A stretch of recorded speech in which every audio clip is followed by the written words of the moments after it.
Heyo, balik lagi sama Niko. Lanjut lagi kita bahas soal Olimpiade Sains Nasional tingkat kabupaten alias OSNK bidang astronomi tahun 2023. Kita lanjut ke nomor 33, yaitu tentang ketebalan atmosfer.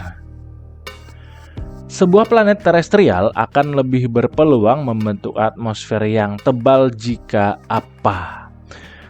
Terestrial ini yang tanah ya, yang batuan, bukan gas berarti, oke? Ini kaitannya sama atmosfer, tapi sebelum kita bahas lebih lanjut, bagi kalian yang mau dapetin konten eksklusif dari Udah Niko, bisa join membership dari channel ini. Yuk kita bahas tentang atmosfer. Nah, ini atmosfernya planet kita tercinta. Keren ya dilihat dari luar ya. Ini ketebalan atmosfernya bumi itu kurang lebih sekitar 1000 km. Terus kita beranjak ke tetangga, planet Venus, itu kisaran 65 km. Agak lebih tipis tapi lebih padat nih Venus nih atmosfernya. Merkurius, planet yang paling dekat sama matahari, practically dia nggak punya atmosfer karena atmosfernya udah kesapu sama angin matahari semua. Terus kalau kita lihat komposisinya, ada banyak macam-macam sih, karakteristiknya beda-beda sih. Ada yang mayoritas CO2, nitrogen, oksigen, dan seterusnya. Terus kita bahas faktor yang mempengaruhi ketebalan atmosfer itu sendiri. Secara umum aja ya, secara umum ada beberapa. Yang pertama adalah gravitasi. Kenapa gravitasi? Karena gravitasilah yang berperan untuk menahan atmosfer itu biar tidak lepas. Jadi, semakin kuat gravitasinya, dia akan bisa menarik lebih banyak partikel untuk tetap berada di atmosfer planet itu. Jadi, ketebalan atmosfernya semakin besar. Faktor kedua yaitu jarak ke bintangnya. Seperti yang udah saya singgung di Merkurius tadi, semakin dekat planet ke bintang itu semakin tipis atmosfernya. Itu karena ya kalau terlalu dekat dengan bintangnya, maka atmosfer dari planet itu bisa aja entah ketarik ke bintangnya atau kesapu kena radiasinya dari bintang itu sendiri. Faktor ketiga yaitu aktivitas geologi planet itu sendiri.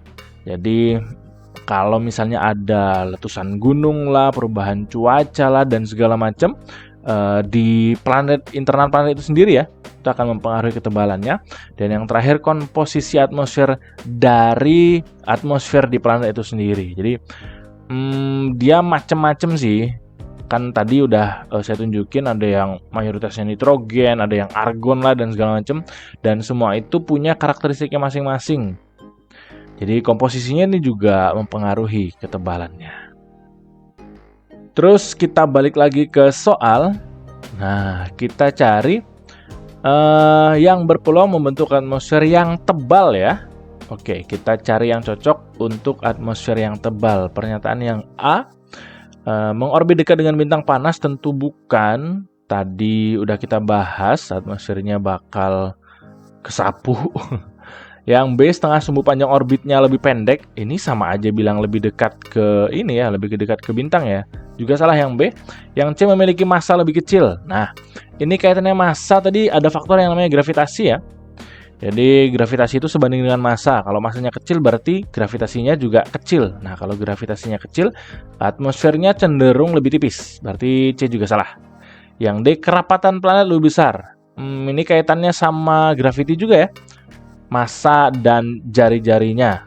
Berarti pernyataan yang D ini adalah pernyataan yang benar. Oke. Yang E juga salah.